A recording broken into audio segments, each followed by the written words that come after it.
Hello everyone, I'm Palpatine001 aka the Senate, and we are here with City Skylines 2, what was meant to be 7.1. 7.1 being the continue of the Marsden Point series, is where we've got the port going, and I'm just going to keep it on pause because the resource requirements on the computer at the moment are absolutely taxing, as you've got this scenario, which I'm hoping might be fixed, which is tying in on the reason why I'm actually doing this video, which is not 7.1. Again, if there's anything like planning in real life, being a planner myself, lots of intricacy parts and lots of things to talk about, but you need to bring it all together to make it something that is easy to digest. Otherwise, it's just one big mess on the table that you're looking at going, no. So in 7.0, we've got the port going, and it is working extremely well. But as you can see, it's a bit bare bones, and we were going to spend 7.1 doing some good old-fashioned detailing. Periodically in City Skylines 1 and periodically in Skylines 2, I would sit there doing the detailing, so we'll do things like decals and more decals and more decals, although this is net lanes, so that's if you want things to drive. And we've got all the props in that, so I was going to do things like, and I've got an example of it over here.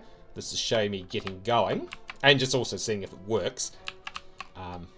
Here it is there, setting up as a line like in CS1, pardon the noise, lining it up, health and safety, because you've got an active railway line, all sweet to go. So we were going to go and do some good old-fashioned detailing, as well as bringing the new connection online. So there's two connections. So the main one is through here and here, which also has the primary rail line to service anywhere. So if you draw this line, this area up here, but you have to be very long-winded to serve this area down here. Hence the second connection, which was after a bit of work. This is a dual bridge. So there's a railway line that runs underneath it. So there's the entrance using the auxiliary entrance. There's the rail line which connects up to there. Go across. We've deleted the port and put in the fishing industry, and even a simple quay with some boats. Quay, because we've moved technically from the port to here to here. Redone the industry a bit. I think that has been zoned. I think we can actually now extend the zoning further now. And it was to show just basically rebuilding the connections up for what was the port, now called Wiri Harbour. In fact, if anything, I should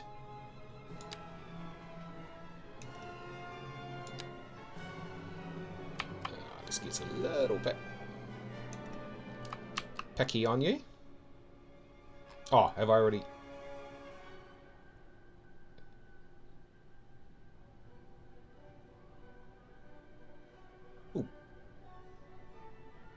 Was that being, or has that come under the classification of, okay, it's coming.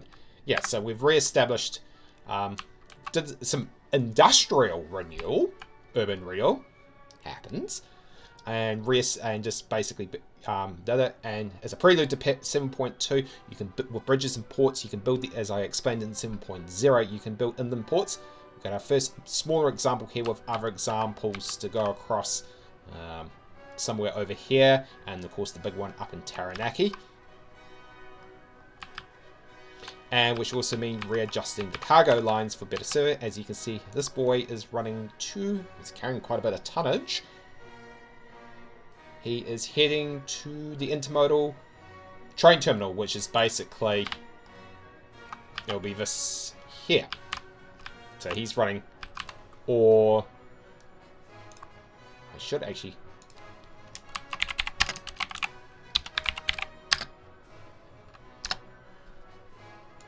they might tell us where he's actually going. No, he's probably going the other way. That's fine. So yeah, that was what 7.1 is about. The urban renewal using industry and establishing the second connection, road and rail, to give us the second entrance. And as well as doing detailing. Some good old-fashioned detailing using the props and decals and all that. However, as I fired up the computer this morning, a message had come out from Colossal Order and Paradox. So it's just like, okay, if you get one that's like, yep, sweet.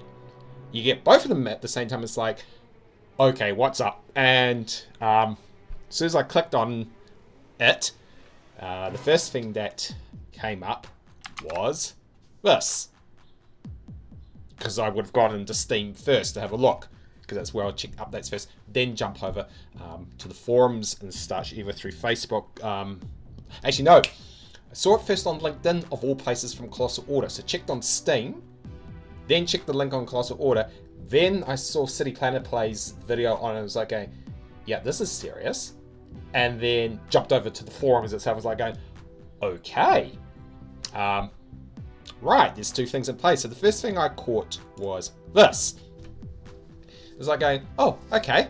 We've got the bike patch coming out on Thursday, which is like, great. There's my 8.0, 9.0, and probably 10.0 in Infinium with Monaco Rangers as I retrofit the bikes. Yay, they're coming on Thursday, my time. It was 34 hours when I checked this morning to where it's coming. And there's meant to be a general update as well. And some of you are probably reading that text or already know about where this story is actually going to land. But it's like, oh, we get bikes, then we get some more radio stations, skyscrapers, and supply chains. It's like, oh, yay, yay, and yay. And a patch which hopefully fixes up my traffic problem, which is bunging the game, or I'm going to have to drop another 5,000 on a more powerful rig to replace my 3-year-old rig to fix this problem. Which, as a side note, is the reason why I started Marsden Point. It's not going to be a series, it's just me playing my own city in my own time without having to worry about recordings or teachings of all things planning, geography, and everything else, which is why I do these videos, whether it's SimCity in the past, City Skyline 1's then, City Skylines 2 now, and whatever it may be in the future. Okay, got that? Right. So there's like a, yay, bikes. So I can do a huge big retrofit in how you do retrofitting into your existing cities, which is happening in the real world, as well as I might do some snippets in Marsden Point on how you do it in brand new cities or developments, as an example, or smaller cities, even given Marsden Point's only got 8,000, Monaco Rangers has 180,000, and then you've got radio stations, skyscrapers, and supply chains. Oh, good, this will boost the city centres, the metropolitan centres, and my industry. Yay. And then so, oh, assets. Yay, we can get custom assets because I'm not an asset maker myself and haven't been in City Skylines 1 but what I do, and wasn't even in SimCity 4, but what I do is take existing material and I modify them to the requirements of how I build things. And so that was called lotting in SimCity 4. Although I did create some of my own assets, which made it into their second all-time CD or downloadable pack. Or in City Skylines, one used the RICO system, so residential, industrial, commercial, office, haha, his owns, but this is ploppable, to match what I might have often unique assets, and not zonable assets, but unique assets into what I need. So things like the Auckland Sky Tower and some of the items you got through level 1 through 6. So they had things like residential or jobs attached, so they were more useful. So if we can do this here with the asset mods, looking forward to it. So it's like, oh, that's the good news. But then you read through it, and some of you would have read through. You'll see a bit that says you can read about it here. And this is from Colossal and Paradox, and this is why when I said right at the beginning, when you get one, it's like, yeah, okay, update, sweet. When you get both at the same time, it's like, oh, yeah, okay. And it was a case of, okay, right. So what am I talking about?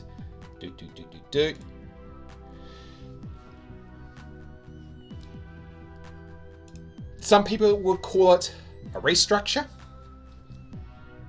Some people would call it getting fired. And others would call it getting a divorce. So not only have we got Colossal Order giving us the bikes, the bike lanes, the content, and the asset mods, but this is the final thing they will do before they go on their way, and Paradox gives it to one of their own to continue the City Skyline series. As you can see here, you can read it for yourself in the forums. It's not hard to find, or just go to City Planner Plays, or I'll put the link in the description below as well. But basically, do get around all the corporate speak. Paradox and Colossal Order are basically parting ways. It is, if you want to take the optimistic point of view, it's a restructure, and restructures happen in businesses. Remember, Paradox owns the IP to City Skylines. Colossal Order was contracted. If you want to take the cynical point of view, it's a divorce, or okay, you're fired. The two haven't seen eye to eye since the release of CS2, and the absolute fan reaction to how that's gone. And I remember bundling Paradox up when they released it with their launch video of these influencers in this aerial thing, and this was pandering to an audience that will never play the game while alienating the fan base, which seemed to be quite common across most studios at the time. It seems a few have learnt since, some haven't. But the game is going in-house to Paradox. Colossal will do their own thing again, and yeah, it'll be interesting to see where it goes in 2026 post-divorce, or post-restructure, whichever way you want to call it. The optimist in me hopes that once this is done, because Iceflake Studio, home of their only game that they've done of substantial, which is Surviving the Aftermath, by the way, they're doing a big hiring spree to carry this on. But it'll be interesting. But Paradox have made the commitment they want to continue this game as long as City Skylines did, which was 10 years. So that's on Paradox. Given that, as City Planner Plays, as Phil pointed out, no game has changed in game that is alive has ever changed studio successfully.